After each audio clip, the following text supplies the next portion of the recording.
कैलास अभिमुखे यात्रा करती बोलांत कंद भगवान की श्रीमान नारायण नारायण हरि हरि श्रीमान नारायण नारायण हरि हरि राम नारायण नारायण हरि हरि कृष्ण नारायण नारायण हरि हरि राम नारायण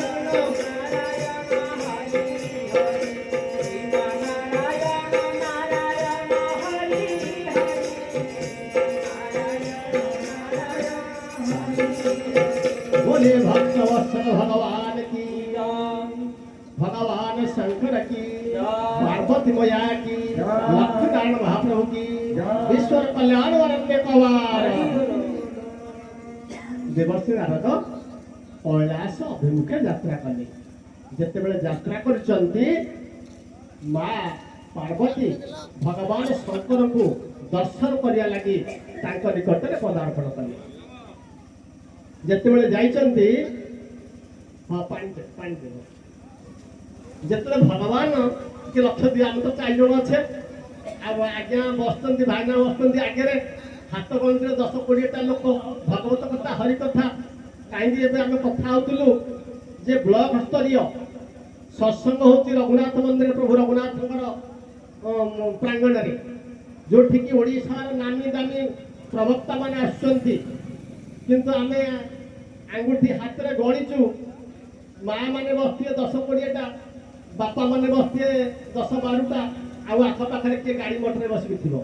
ये तो आम तो कि सत्संग करते कि हरि कथा कहवा तेणु ये भगवान को दरबार कथा छोटिया गाँ छोटिया गाँ तेणुक जहा यथा कथा भगवान इच्छा हरि इच्छा जहा हम से बोलांत भगवान की आज देवर्षि नारद कौन कले ना कैलास अभिमुखे यात्रा कले जेते कैलास को जाइचंती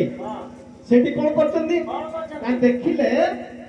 मां पार्वती अछंती बाबा भोलाशंकर कैलास रे केवल एकुटिया मां पार्वती अछंती आउ बाबा भोलाशंकर नाहांती कहले मां ये बाबा कुआड़े गले कि भोलाशंकर कुआड़े गले कि कहले प्रभु भोलाशंकर बाबा आज टिके बाहर को चली जाइछंती जेते देखिदेले मां पार्वती देवर्षि नारद को कहले आहा आज की भाग्य सकाळु सकाळु साधु दर्शन हला आज मां पार्वती गुरु होचंती देवर्षि नारद भगवान शंकर को मां पार्वती पाइया पाई केवल देवर्षि नारद ठार ही से ज्ञान शिक्षा करथिले भक्ति शिक्षा करथिले एवं देवर्षि कथारे मां पार्वती आज भगवान शंकर को प्राप्त होइछन्ति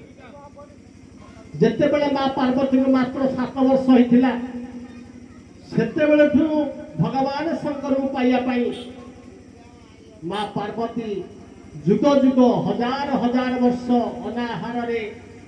तपस्या करी से तपस्या साफल्य मंडित होकरी देव देव महादेव शिव शंकर प्राप्त कर सौभाग्य अर्जन कर मां पार्वती निष्ठार सह केते तपस्या कर तेणु से उपदेष्टा जे कि मां पार्वती को दिग्दर्शन देते तपस्या भगवान को प्राप्त भगवान शंकर को प्राप्त करने आज गुरुदेव को देखिक मां पार्वती कहले हो भाग्य मोर सकाल सकाल साधर्शन है प्रभु आज कि कार्य ये दासीर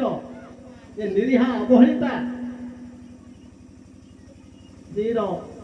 पाखक आप गोटे मो अधम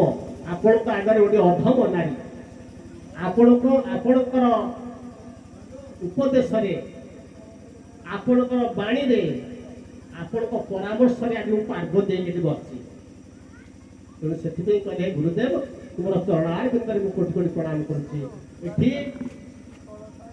देवर्षि नारद कहले अवश्य भाग्यवती हुए आसु ऐश्वर्य लक्षण हो बोली आशीर्वाद कले कहले हो जाओ जाओ तापर आतिथ्य स्वीकार प्रदान कले मां पार्वती देवर्षि नारद को कहले मां गोटे कथा को जो थी आसी से कथाटा आपण को कहिबे जे कहिबे जे बाबा तो नाहंती कहिबे काको कहले प्रभु किछि व्यस्त हवार नै से कथाटा मते कहि दियंतु से कथार प्रश्नर उत्तरटा रखिथिबि ଆପଣଙ୍କୁ ମୁଁ କହିଦେବି ହବନି କି ପ୍ରଭୁ? ନା ହଁ ହବ। କହିଲେ ପ୍ରଭୁ ଶୈଳେ ଶୈଳର ମାଣିକ୍ୟଂ ମୁକ୍ତାନ ଗଜ ଗଜେ ସାଧବ ନଈ ସର୍ବତ୍ର ଚନ୍ଦନ ମନେ ମନେ। କହିଲେ ପ୍ରଭୁ ସେ କଥା ତ କହିବା ସେଟା ନିଆରା କଥା, କିନ୍ତୁ ଆପଣ ଗୁରୁଦେବ ହିସାବରେ ମୋ ପାଖରେ ଆଜି ପହଞ୍ଚି ଯାଇଛନ୍ତି, ତେଣୁ ଶୈଳେ ଶୈଳର ମାଣିକ୍ୟଂ କଥା ହେଲା କଣ? ମାଣିକ୍ୟ ଗୋଟେ ମୂଲ୍ୟବାନ ଦୁର୍ଲଭ ଜିନିଷ, ତା ସବୁ ପର୍ବତରେ ନଥାଏ। ମୁକ୍ତା ଗୋଟେ ମୂଲ୍ୟବାନ ଜିନିଷ, ତାହା ସବୁ ହାତୀର ମସ୍ତିଷ୍କରେ ମୁଣ୍ଡରେ ନଥାଏ। ଚନ୍ଦନ ଏକ ଦୁର୍ଲଭ ଜିନିଷ, ପବିତ୍ର ଜିନିଷ, ସେ ଚନ୍ଦନ ସବୁ ଜଙ୍ଗଲରେ ନଥାଏ। ସାଧୁ ମଧ୍ୟ ସବୁ ଜାଗାରେ ପ୍ରାପ୍ତ ହୁଅନ୍ତି ନାହିଁ। ସାଧବ ନହି ସର୍ବତ୍ର ଚନ୍ଦନ ବନେ ବନେ, ସାଧବ ମଧ୍ୟ ସବୁ ଜାଗାରେ ପ୍ରାପ୍ତ ହୁଅନ୍ତି ନାହିଁ।